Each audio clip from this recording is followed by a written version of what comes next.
Bharat future సిటీలో December 8న ప్రారంభమయ్యే Telangana rising global సమిట్లో పాల్గొనే ప్రపంచ ప్రతినిధులని భిన్న సాంస్కృతిక కళారూపాలు అలరించనున్నాయి.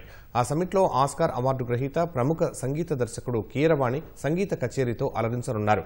ఆ సమిట్లో 90 నిమిషాల పాటు కీరవాణి ప్రత్యేక సంగీత కచేరీ ఉంటుంది. ప్రముఖ వీణా విద్వాంసురాలు జయలక్ష్మి వీణా కార్యక్రమం, కళాకృష్ణ ఆధ్వర్యంలో పేరిణి నాట్యం అతిథులకి ప్రత్యేక ఆకర్షణగా నిలవనున్నాయి. ప్రముఖ ఇంద్రజాల మాంత్రికుడు సామల వేణు తన ప్రదర్శనతో ప్రేక్షకులను ఆకట్టుకోనున్నారు. వీటితో పాటు తెలంగాణ సంప్రదాయ కళారూపాలు సందడి చేయనున్నాయి. రాష్ట్ర సంస్కృతి కళలను ప్రతిబింబించేలా కొమ్మకోయ, బంజారా, కోలాటం, గుస్సాడి, ఒగ్గుడోలు, మహిళల డప్పులు, పేరిణి నృత్యం, బోనాలు, కోలాటం వంటి ప్రజా కళారూపాలతో అతిథులను ఆత్మీయంగా ఆహ్వానించనున్నారు.